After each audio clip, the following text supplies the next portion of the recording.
माझा आधी माइंडसेट थोडासा असा चिंगूस टाईप होता. हम्म. मला असं वाटायचं शी एवढे कसे पैसे खर्च करायचे किंवा नाही नाही नाही नाही आपण नाही जास्त कमवायचे. पण माझ्या घरात सगळे बँकर्स आणि इंजिनियर आहेत, त्यामुळे माझं होतं नोकरी कर. अरे पण मी नाही नोकरीसाठी बनलेली. बरोबर.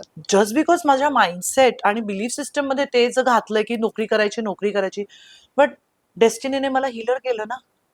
डेस्टिनीने मला ऍक्ट्रेस केलं. सो जस्ट बिकॉज 1000 लोक एका डिरेक्शनला जात आहेत, ह्याचा अर्थ असा नाही की तुम्ही पण त्याच्या मागे जा किंवा तुमची डेस्टिनी तशी असेल. कदाचित तुमची दुसरीकडे असेल. मे बी तुम्ही लीडर असाल, फॉलोअर नसाल. त्यामुळे स्वतःला ओळखणं पण खूप गरजेचं आहे. म्हणजे तुम्ही मॅनिफेस्ट करताना, म्हणजे मी तुला सांगेन ना की एक गालिचा असतो बघ, वेगवेगळ्या रंगांच्या धाग्यांनी तो विणतो, तसं आपलं लाईफ आहे.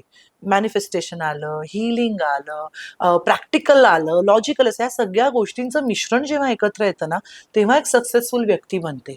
आता तू म्हणशील की सक्सेसफुल व्यक्ती म्हणजे फक्त पैसा असेल तर सक्सेसफुल होतो का? माझ्याकडे प्रणाली असे कितीतरी क्लायंट आहेत की लाखोनी पडलेले आहेत पैसे, पण घरात आजार पण आहे. मग is that person happy? No. Healthy जो आहे त्याच्याकडे पैसे नाहीयेत, अच्छा हेल्दी आणि वेल्दी आहेत, त्याच्याकडे रिलेशन नाहीये.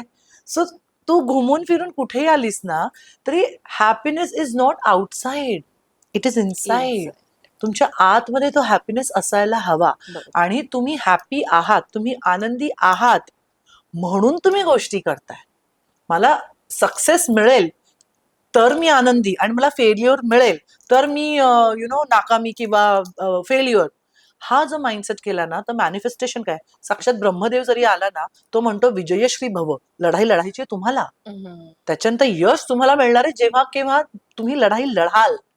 नुसतं आशीर्वाद देऊन, नुसतं 369 money I am a money magnet, money comes to me easy बोलून होणार नाही.